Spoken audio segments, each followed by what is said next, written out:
Next, the Israeli government has advanced plans for some 5,700 new homes in the occupied West Bank, despite US pressure to stop settlement expansion, which it sees as an obstacle to peace with the Palestinians. A US spokesperson said Washington was deeply troubled by the development.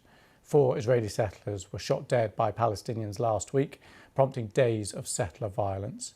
Violence between Palestinians and Israelis has flared since Israel's Prime Minister Benjamin Netanyahu was re-elected last year. Earlier, the UN Security Council met to discuss the issue.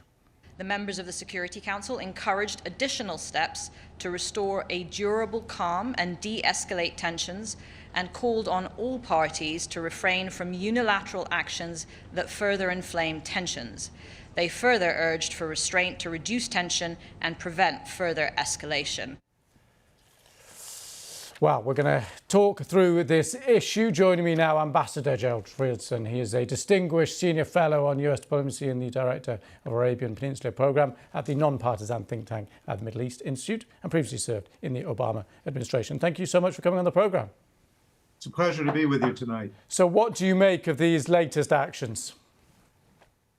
Well, I think that it's very troubling, as we heard in the Security Council, that although we got through the Ramadan period and the Eid al-Fitr afterwards, that there has been a steady increase in the violence on both sides, and that we look to be heading into a situation that is potentially quite explosive. So it's quite correct for the Biden administration to be very troubled by what they're seeing on the ground. I'm very troubled by what they're seeing on the ground. What kind of actions, what kind of influence do you want them to exert? Well, this is it's a problem for the administration, because I think that Joe Biden, as he's entering into a campaign period, is going to want to try to keep the situation in the Middle East and the Israeli-Palestinian context as quiet as possible. There is no good option for him, really.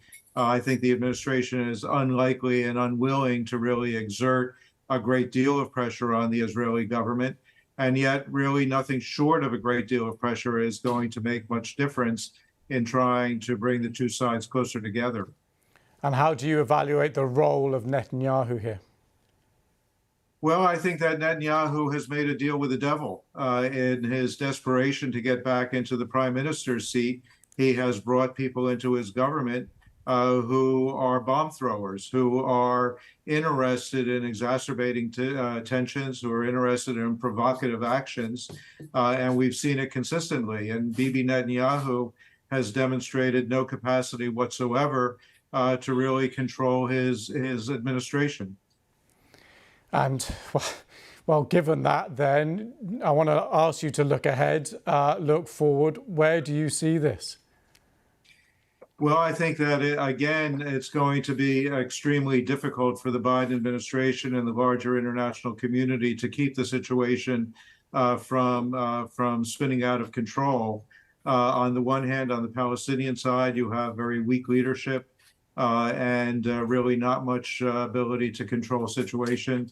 On the Israeli side, again, you have a government that has demonstrated no willingness really to make the kinds of concessions and the kinds of steps that they would need in order to calm tensions.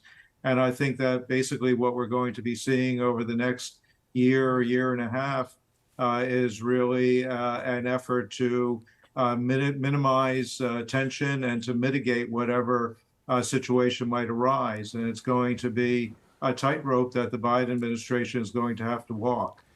Well, Ambassador, I'm scrabbling around here. There doesn't seem to be any chink of light. There doesn't seem to be anything that you can search for anyone in the international community or internally to seize on and work with here.